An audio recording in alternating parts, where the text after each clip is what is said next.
Ako nga pala si AR. At kung mahilig ka sa mga kwentong kababalaghan at krimen, welcome ka sa channel na to.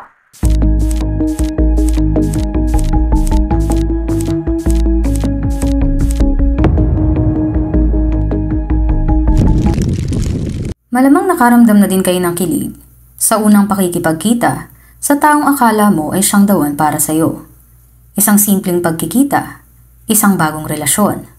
Pero paano kung ang taong akala mong magiging katuwang mo sa buhay ay may mga lihim na nakamamatay? Alamin ang kwento ni Belle Gunness o ang binansagang The Lady Bluebeard at kung paano ang mga lalaking napalapit sa kanya ay bigla na lang nawala. Walang bakas na naiwan, kundi pag-aalala. Si Belle Gunness o sa kanyang tunay na pangalan, Brynhild Påsdatter Storseth, ay ipinanganak sa Selbu, Norway noong November 11, 1859. Siya ang bunso sa 8 magkakapatid. Noong siya ay nagkaedad na, nagsimula siyang magtrabaho sa mga kalapit na farms bilang tagagatas at tagapastol ng tupa. Ito rin ang kanyang paraan upang makaipon papunta ng New York. Taong 1883, sa edad na 24 years old, si Belle ay nakarating sa Amerika para makasama ang kanyang kapatid. Una siyang nanirahan sa Chicago kung saan nakilala niya si Mads Sørensen. Si Mads o si Mads Ditlev Anton Sørensen ay tubong Drammen, Buskerud, Norway at ipinanganak noong October 26, 1854. Ngunit walang klarong detalye kung paano siya napadpad sa Amerika. Mabalik tayo sa storya. Si Belle at Mads ay nagpakasal noong 1884. Sila ay nagkaroon ng mga anak, ngunit hindi malinaw kung lahat ba ng ito ay anak mismo na galing sa dalawa o mga batang inampon lamang ni Belle. Ang mga ito ay sina Jenny, Myrtle, Lucy, Axel, at Caroline. Nagkaroon din sila ng small confectionery shop o tindahan na nagbebenta ng mga sweets at pastries. Ngunit noong 1896, sa hindi malamang kadahilanan, ito ay misteryosong sumabog at nasunog hanggang maging abo. Makalipas lamang ang 1 taon matapos nila itong itayo. Dahil sa nangyari ay nakakuha sina Belle ng insurance money. Dito sinasabi ng ilan na nagsimula ang hindi magandang balak upang maabot ang madilim na mithiin ni Belle. Dahil sa di katagalan ay namatay naman ang kanilang bunsong anak na si Caroline sa hindi rin maipaliwanag na dahilan. Muli ay nakakuha sila ng insurance money. Sa pamamagitan ng insurance money mula sa nasunog nilang shop at pagkamatay ng kanyang anak na si Caroline, nakabili si Belle ng bahay para sa kanyang pamilya at muli, ito ay naka-insured sa napakalaking halaga. Ngunit noong 1898, makalipas lamang ang halos 2 taon, ito ay nasunog. Hindi malinaw kung muli ba nila itong ipinatayo o sila ay lumipat ng tirahan. Maidagdag pa ang pagkamatay ng isa pa niyang anak na si Axel. Sinabing ang ikinamatay nito ay ang paglaki ng bituka, ngunit maraming spekulasyon na marahil ay dahil sa lason kung bakit ito nangyari sa kanya. Kagaya ng inaasahan, nakakuha siya ng malaking halaga sa 2 magkasunod na trahedya dahil sa mga insurance nito. Ang kanyang asawang si Mads ay may insurance din. Sa katunayan, 2 ang insurance policies nito. Pero ang isa ay malapit na mag-expire, habang ang isa naman ay magiging active pa lang. May isang takdang araw kung saan mag-o-overlap ang 2 ito. Sa madaling sabi, magsasabay sila sa pagiging active bago ang isa ay tuluyang mag-expire. At sa araw ding ito, si Mads ay namatay. Ang sabi, ito ay sanhi ng cerebral hemorrhage. Ang paliwanag ni Belle ay umuwi si Mads na sobrang masakit ang ulo at pinigyan niya ito ng quinine powder para makatulong. Ngunit ayon sa autopsiya, ang kanyang puso ay sumuko gawa ng strychnine poisoning. Dahil sa 2 ang active insurance policies ni Mads, noong mismong araw na ito ay namatay, malaki din ang nakuhang pera ni Belle na nagtotal ng $8,000 o higit sa 11 million pesos sa kasalukuyang panahon. Gamit ang perang ito ay bumili si Belle ng bahay at malaking farm sa LaPorte, Indiana. Hindi para magbagong buhay, kundi para maghasik ng mas marami pang lagim.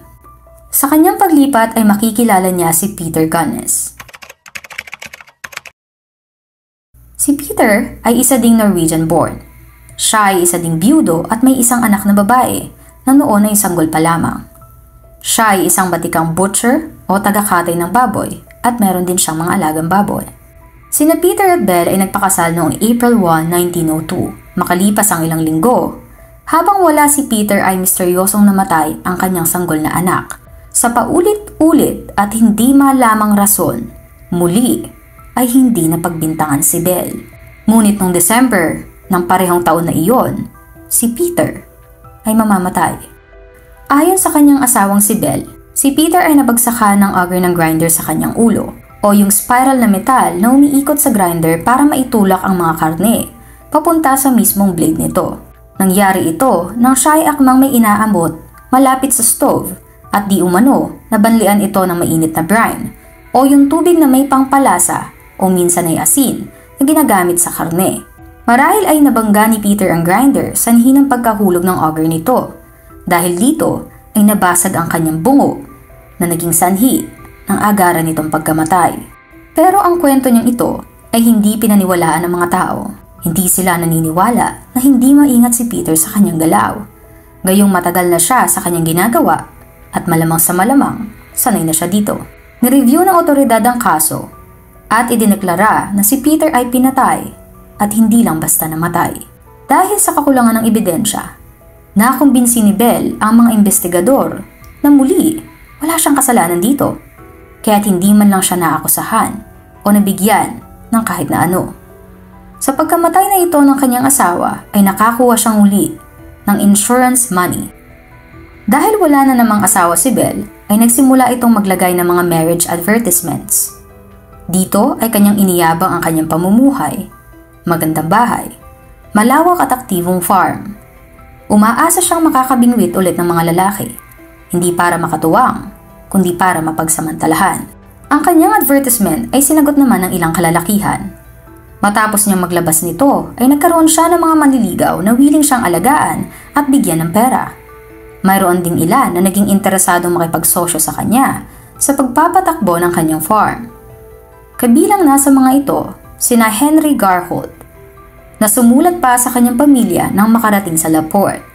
Sinabi nito na maayos ang kanyang kalusugan at nagustuhan niya ang farm. Humiling pa ito na sana ay mapadalahan siya ng mga buto ng patatas upang maitanim.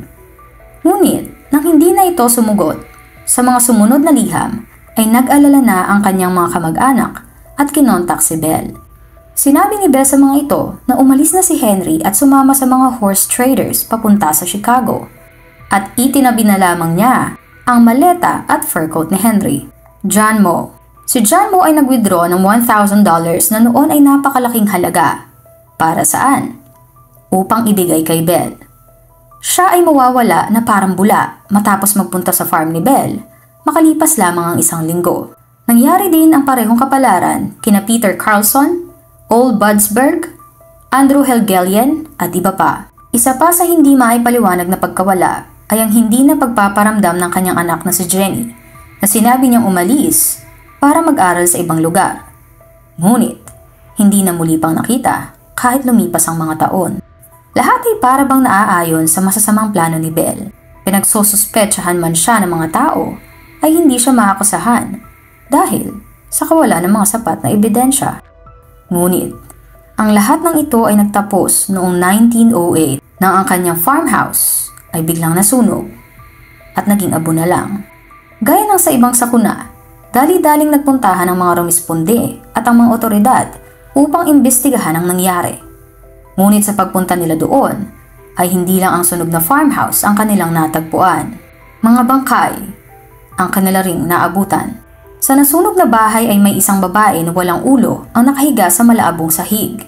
At ang 3 anak ni Belle na sina Jenny, na una na nitong sinabi na umalis upang mag-aral sa ibang lugar. Si Myrtle at si Lucy. Mga batang walang kamuwang-muwang sa mga nangyari. Ngunit sa kasamaang palad ay nagtapos ang mga buhay. Natagpuan din ng mga otoridad ang napakarami pang mga bangkay na nakalibing sa paligid ng bahay nang ang isang lalaki na nagngangalang Asel Helgelien, kapatid ng isa sa mga biktimang si Andrew Helgelien, ay pumunta sa farm matapos itong matuklasan ang naging ugnayan ng kanyang kapatid kay Belle. Sa isang malambot na lupa na animoy ginawa para sa kulungan ng mga baboy ay may nahukay silang isang sako. Sa loob ay may 2 putol na kamay, magkaparehas na putol na paa at isang pugot na ulo. Agad itong nakumpirma ni Asel na ito nga ay ang kanyang nawawalang kapatid na si Andrew. Hinukay ng mga otoridad ang iba pang bahagi ng mga lupa at natagpuan nila ang mga putol-putol na katawan. May mga nahukay silang putol na katawan mula sa balakang hanggang sa paa na noon ay naaagnas na. Mga putol na kamay galing sa magkakaibang tao. Mga braso na animoy buong puwersang tinaga sa isang tigpas lang mula sa balikat papunta sa kilikili. Marami ding nakuhang mga buto na ang iba ay may naaagnas na laman.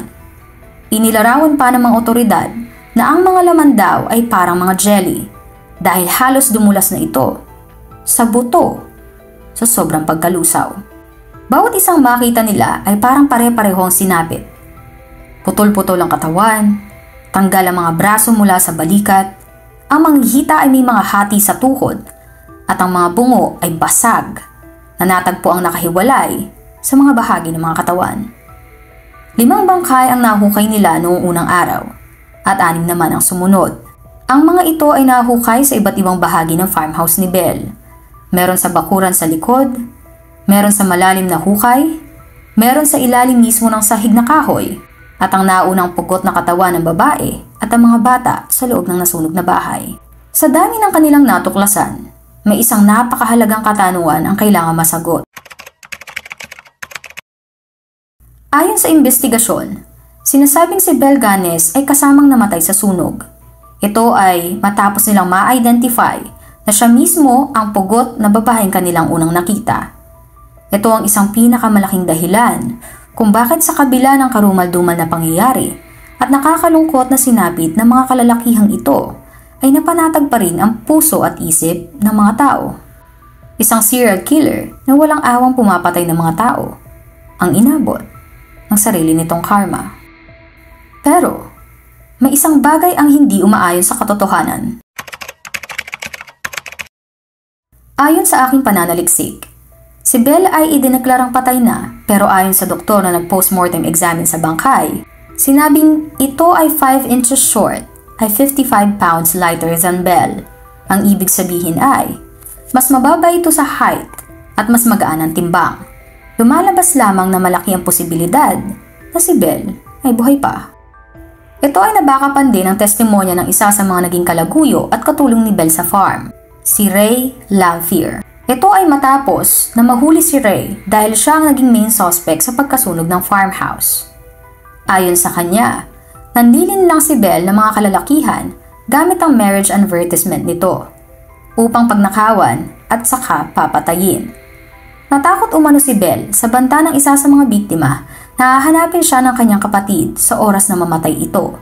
Dahil dito, ay inutusan ni Belle si Ray na sunugin ang farmhouse kasama ng mga bata upang walang maging sagabal sa kanya at mabura ang mga naiwan na ebidensya. Samantalang ang pugot na babae naman ay ginamit lamang nila para lituhin ang mga nag-iimbestiga. Mayroon ding mga ilang report na namataan umano si Ganes sa state ng Chicago kahit idineklara na siyang patay ng mga pulis. Noong 2008, gamit ang makabagong kagamitan, ay muling nakapag-conduct ng DNA ang mga otoridad sa pugot na bangkay upang maikumpara sa ebidensyang nasa sulat ni Belle sa isa sa mga naging biktima niya.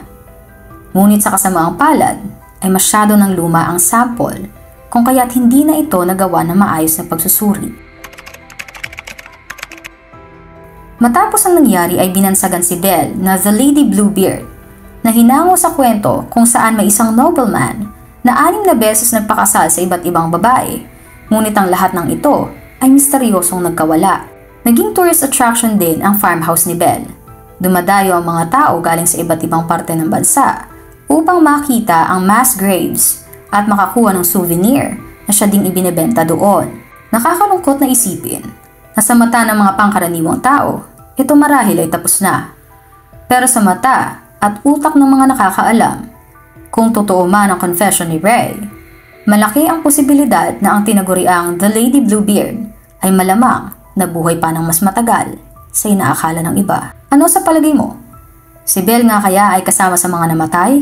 O nagpatuloy pa ang mga ginagawa niya karumal-dumal? Kung nakaabot ka hanggang sa dulo, maraming salamat sa pakikinig. Hanggang sa muli.